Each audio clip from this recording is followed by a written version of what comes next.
CIET NCERT द्वारा प्रस्तुत है कक्षा 3 की हिंदी की पाठ्य पुस्तक वीणा के एक पाठ पर आधारित कार्यक्रम बीरबल की खिचड़ी। अकबर के दरबार में अनेक विद्वान थे। बीरबल उन्हीं में से एक थे। वे अपनी चतुराई के लिए बड़े प्रसिद्ध थे। अपनी चतुराई से वे बादशाह को भी हरा देते थे। अकबर और बीरबल के बारे में अनेक कहानियां प्रसिद्ध हैं। लोग उन्हें बड़े चाव से सुनते सुनाते हैं। एक बार की बात है, अकबर किसी गांव से होकर जा रहे थे। सर्दी के दिन थे। गांव के लोग आग जलाकर उसके चारों ओर बैठे बातें कर रहे थे। जब बादशाह अपने साथियों के साथ वहां पहुंचे तो एक व्यक्ति कह रहा था, मैं यमुना के पानी में रात भर खड़ा रह सकता हूँ। हाँ। अकबर को इस बात का विश्वास नहीं हुआ। उन्होंने उस व्यक्ति से कहा, यदि तुम सारी रात पानी में खड़े रहो तो मैं तुम्हें थैली भर मोहरें इनाम में दूंगा। वह मान गया। अगली रात वह व्यक्ति यमुना के ठंडे जल में पूरी रात खड़ा रहा। प्रातः वह बादशाह के दरबार में आया।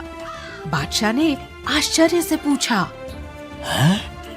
तुम इतनी सर्दी में सारी रात पानी में कैसे खड़े रहे?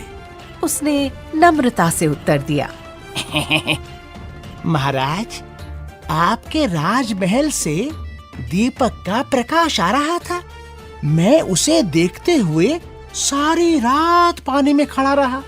बादशाह ने कहा, तो तुम मेरे दीपक की गर्मी के कारण ही सर्दी से बच सके।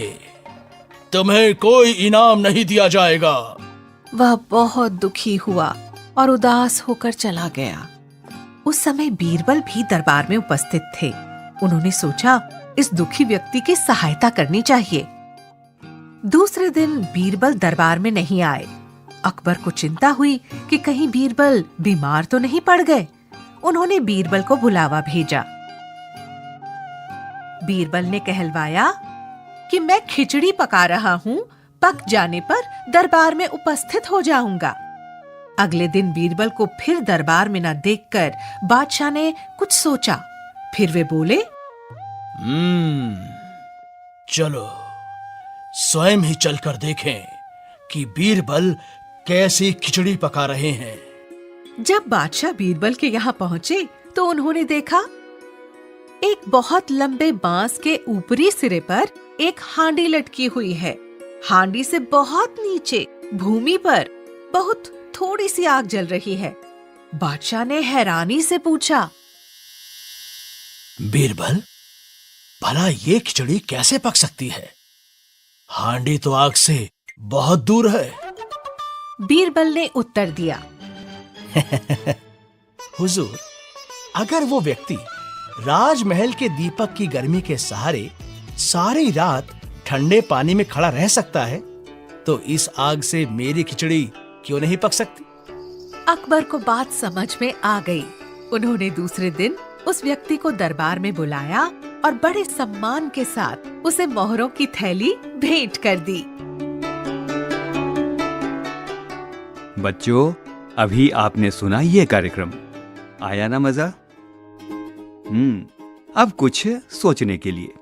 जरा ये सोचो कि सर्दी या ठंड से बचने के लिए हम क्या क्या उपाय करते हैं। सोचो, इस कार्यक्रम में आपने बीरबल के बारे में सुना, तो अब पता लगाइए कि बीरबल की तरह दूसरे राजाओं के दरबार में भी ऐसे कौन कौन से प्रसिद्ध लोग रहे हैं। बीरबल की खिचड़ी के अलावा क्या आपने अकबर बीरबल की और भी कहानियां या किस्से सुने या पढ़े हैं? यदि हाँ, तो कौन कौन से? जरा हमें भी बताइए।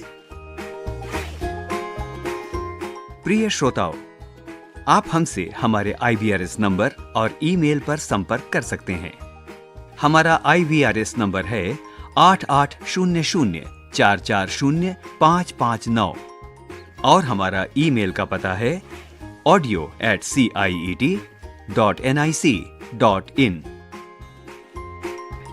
बीरबल की खिचड़ी। अभी आप सुन रहे थे यह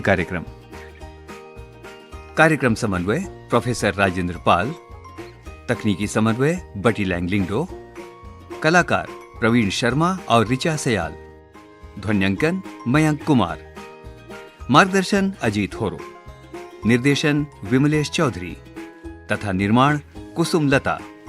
यह कार्यक्रम CIET NCERT नई दिल्ली भारत द्वारा प्रस्तुत किया गया।